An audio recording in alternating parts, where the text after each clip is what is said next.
Radio Infinita, con el auspicio de BCI Corporate and Investment Banking, banqueros comprometidos con tu negocio desde 1937, presentan Mirada Financiera. La periodista Paulina Yarur analiza los principales hechos que mueven a los mercados financieros de Chile y el mundo. ¿Cómo están? Bienvenidos. Comienza hasta ahora Mirada Financiera, hoy junto a Alejandro Alarcón, economista y profesor de la Universidad de Chile. ¿Cómo estás, Alejandro? Bienvenido. Hola, Paulina. Muy buenas tardes. Aquí llegando de nuevo. Con hartas noticias. Sí, con hartas noticias. Y la verdad es que con renuncias también. El ministro Burgos que deja el cargo y hay un nuevo nombramiento de Mario Fernández a el Ministerio del Interior. Un hombre muy sensato, Burgos, muy sensato. Lo conozco personalmente, así que le mando un abrazo desde acá. Bueno, y vamos a estar analizando cómo han estado los indicadores financieros. Hoy día hubo IPC bastante menor de lo que esperaba el mercado. También tenemos grandes movimientos con respecto al dólar, pero antes lo que usted está esperando, cómo han estado los mercados, cómo ha estado el mundo. Y la verdad que ha estado más bien a la baja Asia y a la baja Europa. En tanto, Estados Unidos y Chile están creciendo a esta hora. Partimos con el Nikkei de Japón, que ese sí avanzó un poco, un 0,93, el Hang Seng abajo, un 0,14, Shanghái 0,41 también abajo. En Europa, el FTSE 100 de Londres, un 0,27, el CAC 40 de París un 0,61, el DAX alemán un 0,69, IBEX 35 de España 0,71. ¿Qué pasa en Estados Unidos? Crece el Dow Jones un 0,18, el Standard & Poor's un 0,19 y Nasdaq un 0,20. En Santiago el IPSA también aumenta un 0,14% y el ISPA también crece un 0,27%. ¿Qué pasó hoy día con el cobre? Tuvo un leve avance, pero luego el desplome de ayer, la verdad que no se notó mucho, un 0,03% y en $2.08. ¿Qué pasó con el dólar? La moneda estadounidense terminó sus operaciones en 673,85 comprador y 674,18 vendedor, comparado por supuesto con los 678 y el que tuvo en el día de ayer. La verdad que tuvo una baja bastante importante, más de entre 4 y 5 pesos con respecto al cierre del día de ayer. Recuerda que nos puede escuchar online en www.infinita.cl y también nos puede hacer sus preguntas y sus comentarios a través de WhatsApp 569-6511-9985. ¿Por dónde partimos, Alejandro? Partimos con esta inflación de un 0,2%, que la verdad que fue más baja de lo que esperaba el mercado. El mercado apostaba a un 0,3%. Desglosemos un poco y veamos el fondo del asunto, que es lo que realmente lo más importante. Bueno, fue un poco más baja lo esperado. Inmediatamente en este país, cuando la inflación es más alta o es más baja, se le echa la culpa a la trayectoria del dólar. La verdad que el dólar influyó un poquitito porque en alguna parte del mes de mayo, y sobre todo ante el anuncio de la Reserva Federal, que eran realmente casi rumores que fueron confirmados ayer por la señora, o anteayer por la señora Yellen, de que el dólar se estaba fortaleciendo, se estaba debilitando en los mercados y por lo tanto nuestra moneda fortaleciendo, o sea, una reevaluación del peso. Y claramente eso lleva a la baja la inflación. Pero yo creo que aquí ya hay componentes de desaceleración de la economía. El consumo empezó a disminuir, la masa salarial ya está disminuyendo y por lo tanto creo que parte de ese menor proyección de inflación que resultó más bajo que el esperado se debe a una baja en la demanda, cosa que nos debe hacer poner mucha atención qué va a pasar con la actividad en los próximos meses en Chile. Fíjate que dentro de la medición también de este IPC es importante destacar que hay un importante retroceso de las mediciones subyacentes. Yo creo que eso también es importante.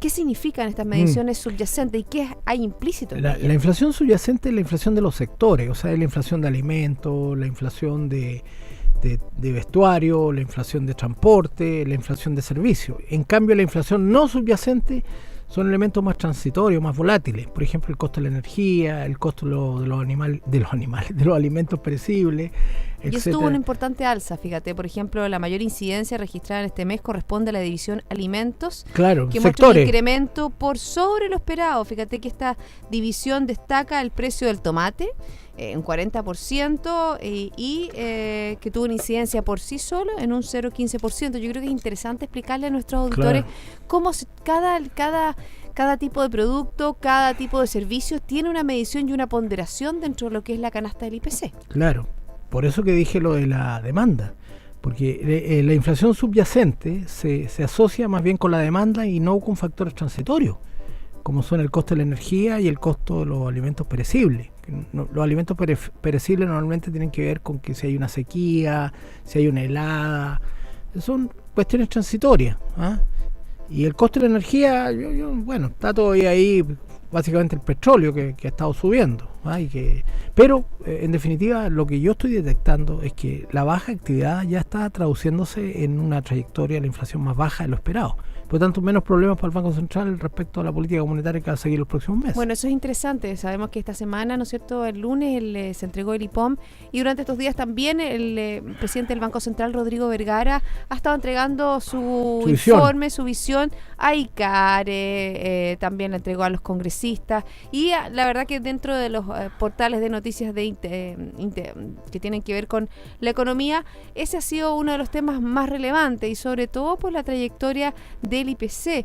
Se habla de una trayectoria del IPC que podría llegar, ¿no es cierto?, al 3,5 durante este año, estaría ya dentro del rango meta del Banco Central. ¿Habrá algún movimiento de tasa? Porque te acuerdas que en algún minuto se decía que bajaba, ahora que la subía. ¿Cómo lo ves tú? Yo creo que se está alargando el periodo hacia fin de año en que el Banco Central podría ajustar un poco la tasa de interés, sobre todo si la inflación, creo que ya el próximo mes en términos anualizados va a estar dentro del rango meta y vamos a llegar a 3,5, 3,6 a fin de año. O sea, el Banco Central aparentemente con esta trayectoria de tasa de interés no va a tener problema para llegar al rango y para el próximo año llegar al centro del rango meta.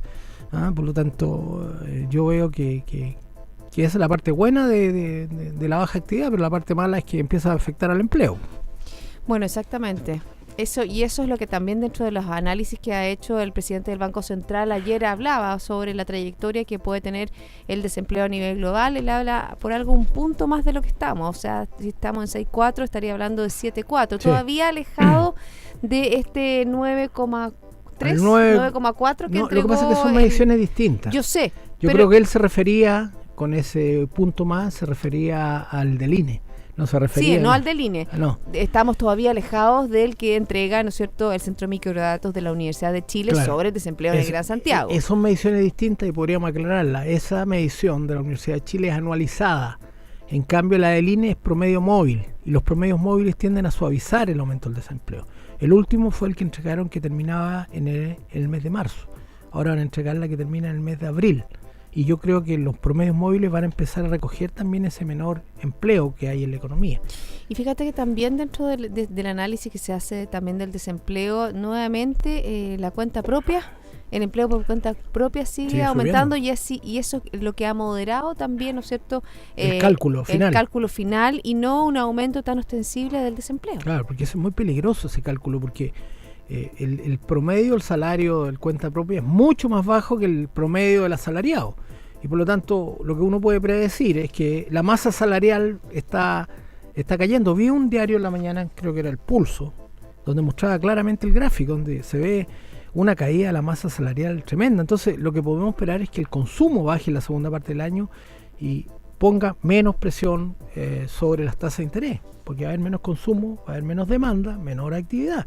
Entonces, están ocurriendo temas en la economía que tienen que ver con mercados que aparentemente no tenían problemas con el mercado laboral, que van a tener efectos macroeconómicos ulteriores, como una disminución del consumo y por lo tanto una disminución adicional de la actividad. Y hablando del mercado laboral, también esta semana se inició la discusión, ¿no es cierto?, entre los distintos ministerios y también la CUT con respecto al salario mínimo, un salario mínimo que se hizo a 2 años y que fue de 250.000 pesos. ¿Cuál crees tú? O sea, es difícil proyectar, ¿no es cierto?, porque se supone que es un salario mínimo que va a ser para 2 años. Así es. Yo estoy de acuerdo con los 2 años. Lo que pasa es que aquí hay 2 aspectos que uno tiene que ser muy cuidadoso. Uno es cuál va a ser la inflación que se va a incorporar en el cálculo. En mi opinión, debería ser la inflación esperada, que a esta altura, dado todo lo que hemos dicho de la inflación, debería ser cerca del 3%. Y la gran discusión viene en el componente productividad. ¿Cuál es la productividad que se va a considerar? Si tú le preguntas a la gente de la CUT, te va a decir que la productividad de la economía es como 10% o 5%. Pero la verdad es que los cálculos que yo mismo he hecho para lo que se llama el residuo solo, o sea, la productividad total de factores, me da 0. Entonces, ahí va. Lo que sí es cierto que es la productividad total de factores. Entonces uno podría decir, ¿cuál es la productividad de un determinado sector? Alguien podría decir que es más alta, o alguien podría decir que otro sector es negativa.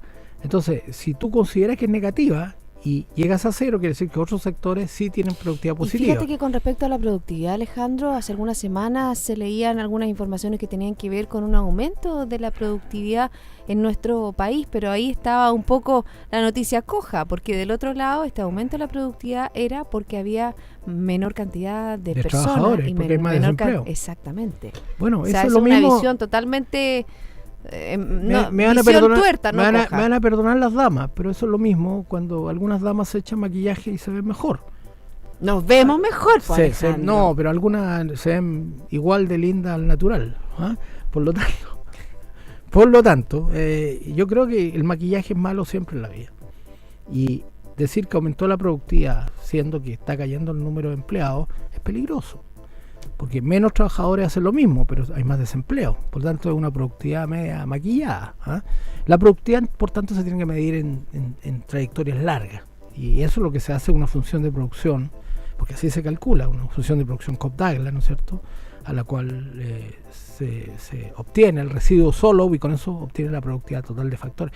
No puedes hacer una medida de productividad sobre una medida puntual, sobre qué está ocurriendo con la productividad, porque están disminuyendo la cantidad de trabajadores en las empresas. Eso es maquillaje. Bueno, y con respecto a datos que se han entregado también esta semana, y me gustaría hacer una proyección porque viene el diario, no me habías contado tú de primera fuente. Secreto. No, me lo debería haber contado, si igual lo leí en el diario. Me llegó anoche la invitación. Yo lo leí hoy día en la mañana. Sí, me llegó anoche, no sé cómo se lo consiguieron los diarios que lo tienen. Incluso me llamó otro diario reclamándome que por qué no les dije. Yo no le dije a nadie. Los diarios, algunos... Bueno, pero contemos la noticia. ¿La cuentas tú o la cuento yo? Cuéntala tú mejor. Bueno, porque, que bueno, nuevamente este año te llamaron dentro del comité asesor, ¿no es cierto?, del Ministerio de Hacienda, los distintos economistas, para hablar sobre el producto tendencial. Un producto tendencial que el año pasado, Alejandro, ya ustedes mismos, porque tú estabas dentro de, Sí. de la comisión, lo bajaron a un 3,6%. Sí, ¿Qué y va a el pasar Banco este Central año? también lo bajó. Yo sé que tú no puedes dar cifras No. porque obviamente que después no te van a llamar más, porque No. vas a estar filtrando las filas. Claro, porque dicen, pero yo les puedo adelantar algo que es obvio y que ya se ha dicho, que va a ser más bajo, el producto tendencial. El producto tendencial es la medida de crecimiento de mediano plazo, ¿no es cierto?, quien considera de alguna manera la evolución de la fuerza de trabajo y considera la evolución del capital. Y una medida de productividad, que es 0, por lo tanto al final nos quedamos con la evolución de la masa laboral y con la evolución del capital. Dos variables que sabemos que han estado decayendo. La inversión en este país viene cayendo hace 3 años y el Banco Central acaba de indicarnos en el último IPOM que va a caer nuevamente la inversión, después que en el primer IPOM no había dado una Sí, cifra claro, positiva. y la verdad que bastante hay una brecha bien importante, porque el IPOM de marzo había hablado de una trayectoria de la inversión positiva de un 0,5. Claro, positiva. Pero ahora menos 2,4, 2,5. Menos 2,4, por lo tanto casi 3% de ajuste entre el 0,5 es mucho, y si sumamos que la fuerza de trabajo viene con tasa de crecimiento bajo el promedio histórico, del orden del 1,5%, que eso es bajo el promedio histórico, tenemos que los componentes fundamentales del producto tendencial, que es un producto de mediano plazo, ¿no es cierto?, están decayendo. Entonces, antes el cálculo se puede advertir que va a ser más bajo. Bueno, y ahí donde se puede echar mano, por ejemplo, el Fondo de Infraestructura, estaba leyendo hoy, también en los medios económicos, que se iba a activar este Fondo de Infraestructura, ¿no es cierto?, que ha anunciado la presidenta, y es una manera, ¿no es cierto?, de poner fichas, ¿no es cierto? El sector público pone fichas para aumentarnos la actividad económica. Bueno, el ministro está actuando en consecuencia. Cuando nos invitó hace unos meses atrás, yo mismo le dije al ministro, no es que me haya hecho caso, sino yo le dije que había que actuar con keynesianismo ordenado. Y por ejemplo, el Fondo de Infraestructura que había sido propuesto en marzo del año pasado era bueno sacarlo, porque eso ayuda a esta desaceleración de la economía. Finalmente lo sacaron. Así que me alegro mucho que vamos a ver el impacto ahora en la economía. Fíjate que aquí sale una información que tiene que ver con un déficit que hay en infraestructura. Por ejemplo, Chile deberá gastar casi $700 millones en déficit de infraestructura penitenciaria a 2025. Sí, porque como está aumentando la delincuencia, ya no hay dónde poner a la gente. No, es serio, es serio. Bueno, esas son dos miradas, tienes toda la razón. ¿Y qué pasa con los hospitales? ¿Te acuerdas todo el tema de las concesiones? Que eso tampoco hay no hay una línea, porque obviamente que eso se comenzó a revisar, si era el más apropiado, si era el modelo menos apropiado. Sí, últimamente hay más anuncios de nuevos hospitales que nuevos hospitales, lo que es peligroso. Pero yo creo que es interesante ese modelo también, Alejandro, porque en esta desaceleración de la economía, tanto el gobierno como el sector privado tienen que actuar juntos. Por supuesto. Yo creo que esa es la vía. Esa es la clave. O sea, estar separadas las aguas no funciona. No. Por eso no hay que cargarle la mata a ninguno de los dos. Más bien, yo creo que la primera responsabilidad la tiene el gobierno, quien debe conducir, ¿no es cierto?, de convocar, de dar ciertas garantías de que esto va a funcionar. Y tener muy claro cuáles son las malas noticias que están afectando la trayectoria de crecimiento. Una es la reforma laboral, no me cabe duda. Eso lo hemos venido diciendo en este programa. Bueno, ¿y qué te parece las novedades con respecto a la reforma laboral y que obviamente que se vaya Bueno, Paulina, yo creo a tratar de reformar la Constitución para imponer la titularidad sindical? Yo no sé para quién va ese anuncio, porque para reformar la Constitución se requiere un quórum calificado. Por lo tanto, yo entiendo que se necesitan 25 o 26 senadores y la nueva mayoría tiene 20. O sea, no llegan ni cantando llegan a ese número. Entonces, al final uno se da cuenta que eso es como un anuncio para la galería. Porque al final van a tener que optar entre el veto o ponerse de acuerdo con la oposición. Y yo, si estuviera en la moneda, me pondría de acuerdo con la oposición, que es la única manera de dar una señal de confianza al país. Porque si insisten en un veto que va a salir de todas maneras en se conflicto, va a demorar, igual se va a demorar. Y se va a demorar, no va a ser inmediato. Entonces, yo diría que ese es un tema que le ayudaría mucho a las autoridades si anunciaran un programa de acuerdo, de discutir, de ver los impactos sobre todo. Ya no hay, yo creo que no hay ningún economista serio que diga que la reforma laboral tal como está, incluyendo el famoso, la titularidad sindical, no afecta la tasa de desempleo en Chile. Eso se afecta. En un momento que el mercado laboral está perdiendo dinámica, en un momento que el desempleo está aumentando en Chile, en un momento que la masa salarial está cayendo, que va a afectar a la actividad, yo creo que se debería meditar con más urgencia esta convocatoria. Y sumo también a otra reforma, ¿no es cierto?, que fue la reforma tributaria, y que obviamente que sí se demuestran, hay cifras que demuestran cómo impactó, ¿no es cierto?, la inversión. Ese fondo que fue como bien cuestionado, que tenía que ver con el FUT, que tenía que ver con la reinversión de las utilidades en proyectos nuevos, obviamente que eso le ha pegado a la empresa. Y tenemos, aporta el salario mínimo, que la gente crea, no, si no afecta, se afecta. Porque en lo que hay en la economía no estructura es salario, y por eso que lo que decíamos de la productividad y la inflación esperada es muy importante. Porque si nos salimos de esa trayectoria, el impacto final es que hay más desempleo. Eso te lo digo ya no por teoría, te lo digo por experiencia. Bueno, ya son las 2:17. Estoy conversando con Alejandro Alarcón, economista de la Universidad de Chile. Alejandro, hacemos una pausa, ¿te parece? Muy bien. Visión es anticiparse a los desafíos, es lo que permite comprender las variables para entregar respuestas a tiempo. BCI Corporate Investment Banking, banqueros comprometidos con tu negocio desde 1937. Ya volvemos.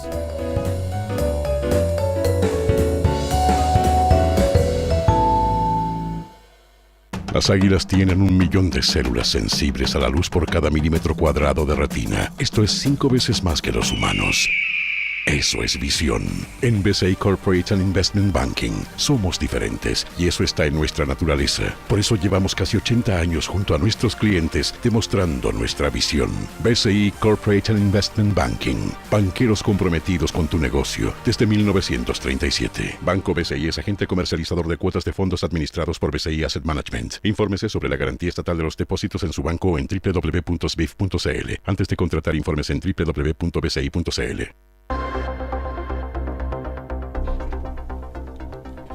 Ya estamos de vuelta, 2:18. Seguimos haciendo esta mirada financiera con Alejandro Alarcón, economista de la Universidad de Chile. Alejandro, vámonos al mundo, miremos lo que está pasando en China, que hoy se entregaron malas cifras con respecto a las exportaciones, pero buenas cifras con respecto a las importaciones. ¿Qué quiere decir eso? Que el Banco Central de China recortó su previsión para las exportaciones pronosticando de este año, en el fondo, una segunda caída anual consecutiva de los envíos, pero dijo que la economía también todavía seguirá creciendo en un 6,8% en este 2016. ¿Qué pasó con las importaciones? Fíjate que de cobre, que nos importan a nosotros, saltaron en un 19,4% interanual en el mes de mayo. Eso es una noticia que tiene que ver, ¿no es cierto?, con un rebalanceo de la economía, ¿o no? Sí, lo que pasa es que China está cambiando de modelo de crecimiento. Está cambiando de uno basado en exportaciones o mercado internacional, ¿no es cierto?, a uno basado en consumo interno. Entonces es consistente con las medidas que se están implementando para rebalancear la economía y claramente el aumento de las importaciones implica que la actividad interna sigue creciendo, pese a que el crecimiento está bajo lo que se crecía hace algunos años atrás, que eran 2 dígitos, en algunos años 14%. Exacto. Ahora está cerca del 7% y sin embargo sigue creciendo China y va a seguir aportando. El único temor que yo tengo con China no es económico, es político, porque Xi Jinping se ha convertido en una verdadera divinidad. Súper poderoso. Entonces, eso fue en la época de Deng Xiaoping, que fue el sucesor de Mao Zedong, que donde había otro culto de la divinidad japonesa, China, perdón. China, te fuiste país. Me cambié. Entonces, Mao Zedong, acuérdate el libro rojo de Mao y todo, Mao. Y después Deng Xiaoping se dio cuenta que era muy malo tener esa especie de como Ramsés II de Egipto hace miles de años atrás, 2000 años atrás, 3000, ya no me acuerdo. Yo cuando estuve en Egipto vi lleno de estatuas de Ramsés II de Egipto. Entonces el culto a las personalidades le hace daño a los países. Eso para tomar nota en cualquier época. Bueno, es importante, o sea, no hay que haber un culto a las personas, sino que un culto a las instituciones, que es lo que realmente perdura, porque las personas pasan, pero las instituciones quedan. Así es. Y Xi Jinping está un poquito ahí. El padre de Xi Jinping fue la mano derecha de Mao Zedong. O sea, el tema aquí es político. Mira, no sabía. Sí, ahora lo saben todos. Mira, vamos a precisar unos datos que no precisé cuando hice el inicio de esta noticia, que tiene que ver con la balanza entonces comercial de mayo. Muestra un superávit de, 49, una cantidad de millones menor a lo esperado. Y esto a la caída de las exportaciones, que fue un 4,8% mayor a lo esperado, y también caen las importaciones. Pero caen menos. Caen un 0,6%. Nada. Entonces una caída fue menor a lo esperado, entregando expectativas a una economía que podría comenzar a estabilizarse. Y ahí también está todo lo que tiene que ver con las importaciones de las commodities, que representaron un importante aumento tanto en el valor como en su volumen. Bueno, lo dijimos aquí en nuestro verano. Yo no me acuerdo si fue tiene que haber sido en uno de los últimos programas, cuando nos fuimos al receso. Cuando nos fuimos al receso por unos meses. Al receso obligado. Bueno, no es una broma, pero es cierto. Cuando nos fuimos al receso, dijimos que el problema de China es que era un cambio de paradigma, ¿no es cierto?, que lo hemos reflejado, pero además que no iba a colapsar, y se está cumpliendo. Yo creo que China no va a colapsar pese a todo lo que se dice, pero tenemos que acostumbrarnos a que el modelo va a ser basado en consumo, y por lo tanto China va a dejar de comprarle commodities en la cantidad que hacía a muchos países, entre ellos nosotros. Nosotros no vamos a tener más esos precios del cobre que teníamos, porque ese precio se sustentaba sobre todo por la demanda china. Exactamente. Bueno, tú hablaste de Japón, y cuando revisábamos las bolsas, yo decía que estaban todas las bolsas a la baja, pero ahí tenía más la de Japón. ¿Y qué es lo que pasó en el día de hoy? Fíjate, Japón revisa su producto el primer trimestre al alza. La economía crece un 1,9%. Qué cosa más buena, ¿sí? Qué cosa más buena, que los mercados van a estar bien entonces en Japón. Bueno, exactamente, la revisión de crecimiento del Producto Interno Bruto entre enero y marzo se compara con la estimación media de expansión de 1,9 en un sondeo obviamente realizado anteriormente. O sea, va en línea con las expectativas del mercado. Así Pero es. ahora, ¿cómo estuvo Buenos Aires? Cuéntame de las expectativas y hablemos de cuáles son los desafíos. Sí, bueno, de Macri. Macri yo creo que ha hecho lo que tenía que hacer. ¿Viste que estuvo internado por taquicardia? Sí, el domingo le empezó a saltar el corazón. Pero mira, el problema de Argentina es que Argentina durante 12 años estuvo en una fiesta de populismo y por lo tanto el déficit fiscal que se generó y los subsidios que habían sobre una serie de empresas públicas al agua, empresas públicas y privadas, pero eran subsidios al consumo de agua, subsidios a la electricidad, era monstruoso. Entonces Macri llegó y empezó a ajustar el déficit, con lo que tuvo que echar gente del sector público. En Argentina hay una institución llamada los ñoquis, y los ñoquis son unos funcionarios que aparecen el día de pago nomás, por eso le llaman los ñoquis, porque los días 31 o 30... vienen a buscar su sobre. Claro, pero el ñoqui es porque en Argentina los días 30 o 31 había ñoquis, y por eso le decían ñoqui. Entonces los ñoquis estaban asociados al kirchnerismo. Entonces llegó Macri y cortó todos los ñoquis, y después empezó a cortar los subsidios, y por lo tanto el nivel de bienestar de los más pobres bajó inmediatamente. Ese es el problema. ¿Y eso se nota en la calle? ¿Se nota un clima social distinto, Alejandro? No, yo vi... Bueno, ¿O hay esperanza o los argentinos están optimistas? Los argentinos salen a protestar siempre, ¿eh? Es un país que protesta continuamente. Los paros se llaman. Claro, salen a la calle, entonces ahí, bueno, pasa lo que pasa acá también, porque salen a la calle, entonces tú no puedes andar por la calle, no puedes andar en auto. ¿Te tocó alguno? Sí, me tocó uno, pero yo diría que hasta ahora el apoyo a Macri no ha disminuido fuertemente, porque al principio tenía 70, ahora tiene 60% de apoyo, pero tengo que decir que tenemos que comprender que los desajustes en las economías por el populismo le pasan la cuenta a los más pobres. De una vez por todas entendamos eso y por qué es importante la disciplina fiscal. Si lo estamos viendo en la carne de la gente que vive en Brasil, en la carne de la gente que vive en Venezuela, en la carne de la gente que vive en Argentina. El populismo es lo peor que le puede pasar a Latinoamérica. Por eso tenemos que tomar debida nota de eso y no las sirenas del populismo que no nos llamen, que no nos canten. Un giro se está produciendo ahora, aunque todavía no se define quién ganó, si Keiko Fujimori o PPK, Pedro Pablo Kuczynski, pero hay un giro en Perú. Me acaban de informar que todavía no se sabe. No, sí, yo sé que no se sabe. No, pero me acaban, porque estoy en línea con mis amigos peruanos. Ya sabíamos que Keiko Fujimori recorta la ventaja con PPK y solo lo separan 44.000 votos. Pero te quiero adelantar algo, y aquí me lo voy a jugar. Te quiero adelantar que los votos que falta contar son las actas que vienen de Estados Unidos y Europa. Y se estima que para que gane Keiko tendría que tener un apoyo de un 70% en Estados Unidos y Europa, de los peruanos que viven allá. Y eso no va a ocurrir. Por lo tanto, les puedo adelantar, señoras y señores, que PPK ganó las elecciones. Hoy no le va a tocar fácil a PPK, porque obviamente que sabemos que el Congreso es prácticamente tiene una mayoría fujimorista, él tiene muy pocos diputados. Va a ser complicado. Pero lo mismo que le pasó a Macri. Sí. Lo mismo de Macri. Bueno, pero Macri tuvo algunos avances, tuvo algunos acuerdos. Tuvo acuerdos, o sea, se puede. Se puede. Es más difícil. Es más difícil, pero se puede. Bueno, ¿y qué le pasa al presidente Obama? También.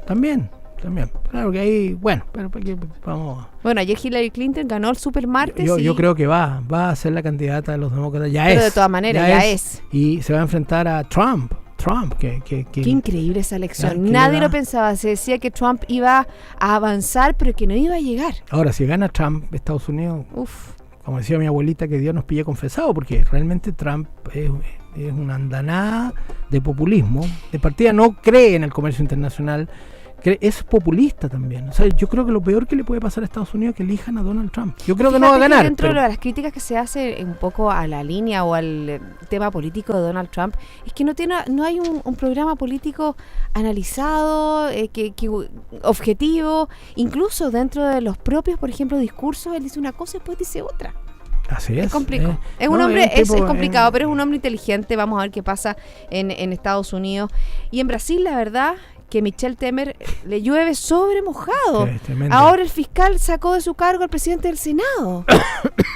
Con las Olimpiadas Portas en agosto, con un programa de gobierno que tiene, la verdad, que implementar en 180 días. Es una crisis política desatada de Brasil. Y el problema de Brasil, fíjate, estaba viendo cuánto esperan un montón de instituciones para el crecimiento de América Latina. Y esperaban un crecimiento un poquito más abajo o cerca del que se espera para Chile. Creo que era 1.3. Pero lo que pasa es que en ese 1.3 está metido la caída del Producto Interno Bruto de Brasil, que pondera mucho, porque es muy grande Brasil. Y Brasil va a caer cerca del 6% este año. Por lo tanto, que no nos quedemos con que el promedio todavía está bajo Chile, porque realmente Perú va a crecer, mucho más que Chile. Colombia va a crecer más que Chile. Exacto. Argentina capaz que crezca más que Chile con todos los problemas de ajuste que tiene. O sea, Bueno, no. incluso el Banco Mundial, hoy día salía algún informe del Banco Mundial que baja su pronóstico de crecimiento para nuestro país desde un 2,4% hasta un 1,9%. Claro, pero yo creo que En todavía está línea corto. con lo que ha dicho el gobierno, Sí. en línea con lo que ha dicho el Banco Central, que también recortó, ¿no es cierto?, el rango de crecimiento El para Banco este Central 2016. bajó a 2, pero el techo. Pero en realidad el Banco Central está pensando en el piso, y el piso es 1,25. O sea, el 1,25. Banco Central tiene una holgura que lo coloca cerca de 1% también. Entonces, entendamos, ¿no? Y Acá con este 0,7 no te pregunté, Imasec, que sorprendió al mercado. La verdad Sor- que sorprendió. los más poco optimistas hablan de 1,5. yo era pesimista y tenía 1,5. Pero lo que pasa es que lo que no contabilizamos, a mí me pasó, fue la caída del sector minería, que fue mucho más fuerte de lo que esperaba. La minería cayó 5,8. 5,8%. ¿Qué te pareció esa división de estos dos Imasec? El Imasec minero y el Imasec no minero. Yo creo que es interesante porque es una manera de desdramatizar la caída que tiene la economía, pero a su vez no nos llevemos a engaño. ¿Ah? Ya sabemos que la minería le pega mucho a Chile, pero hay otros sectores que también están cayendo. Por ejemplo, la manufactura. Y eso no tiene que ver tanto como el minero. Y también, por ejemplo, otros sectores como el agroindustrial que no ha tenido el refuerzo que se debiera tener con el tipo de cambio. Por ejemplo, las industrias del salmón. Ese otro sector. La industria del salmón ha tenido un problema, obviamente, que tiene que ver con todo la marea roja, el virus ISA, pero hemos visto como grandes empresas, por Así es. ejemplo, salmoneras que van a bajar su producción en nuestro país. Y bueno, también he visto de algunos viñedos, de algunas Así es. viñas que habían... Entonces estaban en es problemas. más que la minería. Bueno, es bueno enterarse que la minería va a seguir cayendo, pero también es bueno poner atención a los otros sectores. Ya nos vamos. Alejandro, se nos pasó volando el tiempo. Volando. Un millón de gracias por haberme acompañado en este miércoles. Gracias, Paulina. Cariños a todos y todas. Y a todos ustedes, la invitación es a continuar en compañía de Radio Infinita. Nosotros nos reencontramos mañana a las 2 para dar una nueva mirada financiera. Esto fue Mirada Financiera, con el auspicio de BCI Corporate and Investment Banking, banqueros comprometidos con tu negocio desde 1937.